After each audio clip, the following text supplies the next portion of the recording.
Hello everyone, welcome to my channel Tech Kumar 360. So today we are going to discuss about some important real-time interview questions. So totally we are going to discuss four questions. So one is from Selenium Windows and the other three is from TestNG. So we will move to the first question.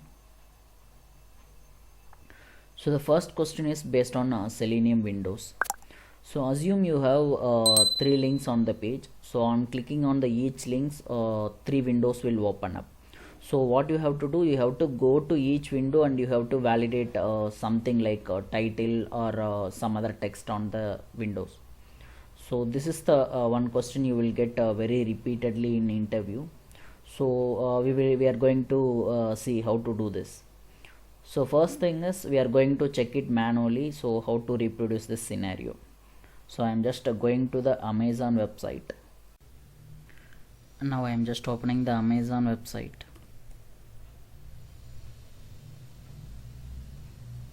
So I am typing something like Samsung here.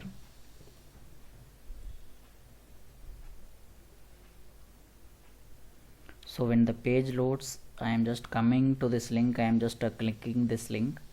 So I am just pressing the control here because sometime if you don't press control, it will open in the same window. So I am just pressing control and I am just clicking on the link, and I am doing same thing for the second link and third also. So if you go here, what I'm going to do is I'm just going to validate this product title in each window. So if you see each window we have this product title, so I'm just going to validate all this product title in each window. So this is the problem statement we are going to do. Now we will go to the coding part, how we are going to do this.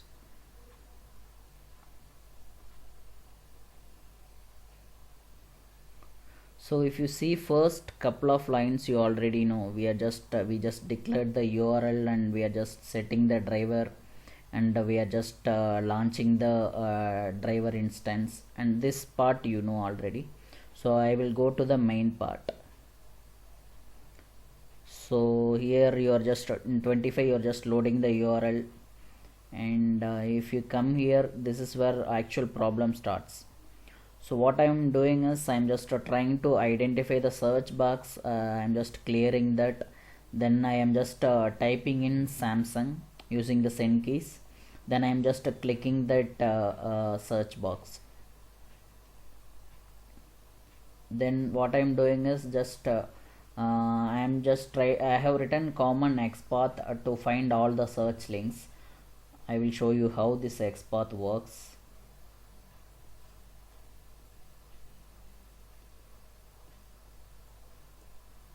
So this is the XPath. Now I am just going to the main page here.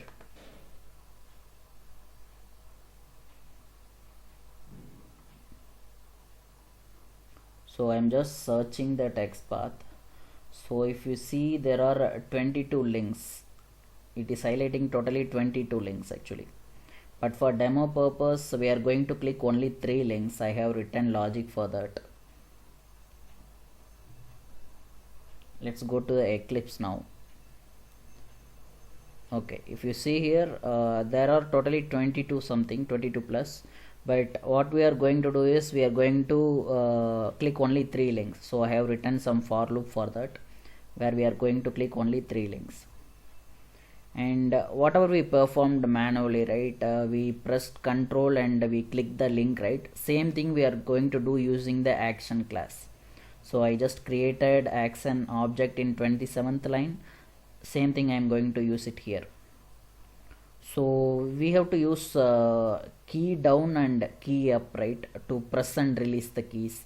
So I am just using that. We are pressing the control key, so I am just using the same thing here, control. Then what we are doing is we are clicking on the link, right, we are clicking the link one by one. So for that I have written this line number 37. So this is the logic. So we are going to click totally 3 links one by one. So this is the total logic we have written, and it will open up the new window Now we will see what we are going to validate on the window. So I have just written some sleep because we are going to load 3 windows. It will take some time to load. Then we have written this is a get window handles, which will return you all the windows which opens up. So in our case we have totally 4 windows, right, including the main window, so it will capture all the window IDs, and we are just printing it. And then we are capturing the current window in the line number 47. So this is my parent window, because here I don't need to do any validation. I'm not going to do any validation in my parent window. I'm going to do validation only in the child window. That's why I captured this window ID. So if you see in my logic here, in if condition I have written it very clearly. Whenever my current window is equal to parent window, I am not going to do any logic, which means when my window when my window is here, I am not going to do any logic, anything. But when I goes to this window and this window, I am just going to capture the title. So that is what this logic is about. This is if condition is about. And we are switching to each window, and we are just getting the product title using this XPath. So we are just printing it out. Now we will execute the program and we will see the output. So I just started execution. So let's see the output here. So it launches the browser and it's loading the Amazon, and it should be typing in Samsung. So it should be clicking 3 links. Yeah, so totally 3 windows opens up, and it switched to last window, and it should be grabbing this product title. Yeah, it closed the last window and switch back to second. Yeah, it performed the same operation in the other windows, and in main window we are not doing any validation. And now we will go to Eclipse and we will see the logs. Yeah, now we will go and check the Eclipse logs. So if you see here, it has written clearly we have totally 22 links. In that we are just going to perform click only on the 3 links, and we are going to capture the title, product title here. So if you see here, it got captured. So this is the first one, and I hope you understood this one. The second question which we are going to see is based out of TestNG. You may get scenarios like if some test cases pass, I don't want to execute my next set of test cases. For example, you assume you are automating Redbus applications. Okay, so you may have different modules like login, then payment, then ticket booking, those kind of models. Okay, here if my login test cases fails, I don't need to execute my remaining modules, right? So for this we have support in the TestNG. We can use depends on in the TestNG. So we will see how to use that depends on here. So in depends on we have 2 things. One is depends on method and another one is depends on group. So first we will see how to use depends on method. So I will just command this part of code.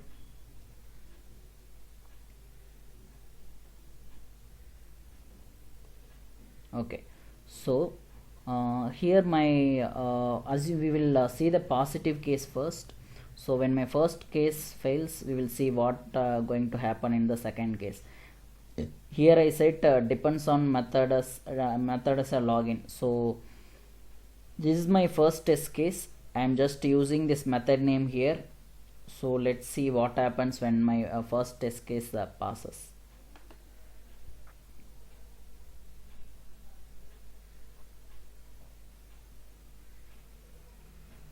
Yeah, so when my first test case passed, it's going to execute my second test case, and both got passed now. So let me see if my first test case fails, what gonna happen.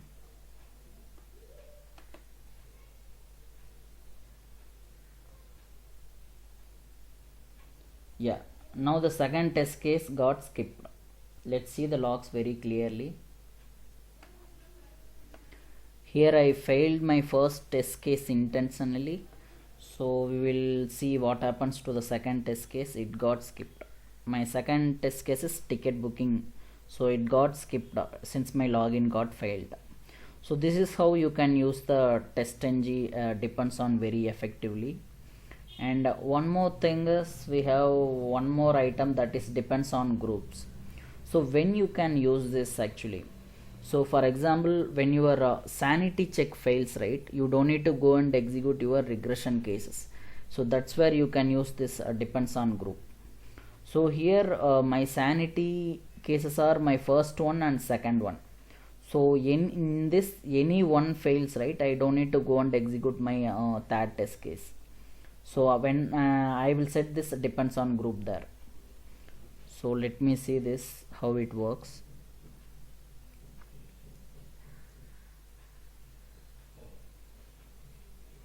So here I am just failing my second case instead of first.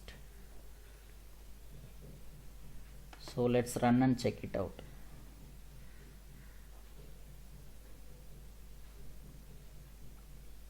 Yeah, now we will go to the logs.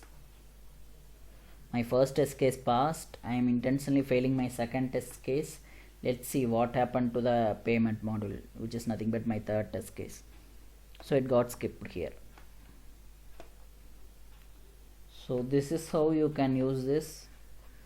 This is and very important and repeatedly asked question. So we'll move to the next question. The third question which we are going to see is based out of TestNG parallel execution. So you may get question like how did you implement parallel execution in your project, or why did you implement? The main reason why we are going behind parallel execution is to save our time. For example, if we are doing something 1 hour in the serial execution, then when it comes to parallel it might take 20 minutes or even less than that based on our thread configuration. So there are different ways to do parallel execution. I will explain it one by one.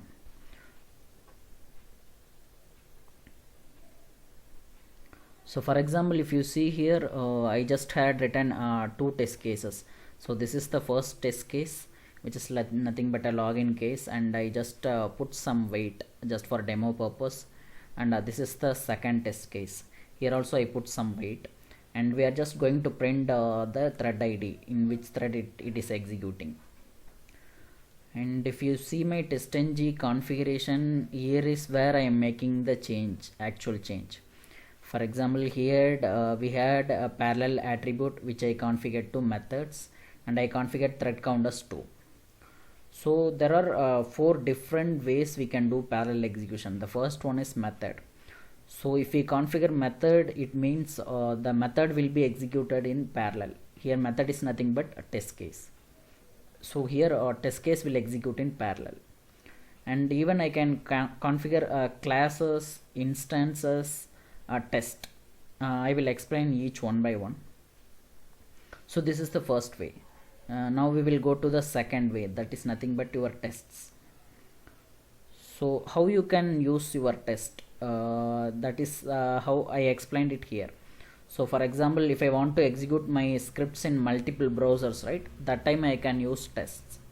For example, here this is my Chrome test, and here I just kept only one test case for demo purpose, and this is my Firefox test, and the third one is Edge test. So here what I'm going to do is I am going to execute test cases in 3 different browsers simultaneously. So what will happen? So now 3 browsers will open up and the test cases will execute in 3 different browsers. So here I configured thread count as 3. So 3 browsers will be executed simultaneously. So this is the another type, parallel is equal to test. Apart from that, we have parallel is equal to classes. I am just making change here. So if I change it to classes, what will happen is, so whatever the test present inside the same class will execute in the same thread, but whatever the test present in the separate class, those will be executed in separate threads. So that is how it will work. And I can even configure instances. So if I configure instances, so test within the same object will execute in the same thread, and different object will execute in the different thread. So those and all like very less likely used. So these are the different ways we have it in the parallel execution. So that's it for this question. So we'll move to the next question.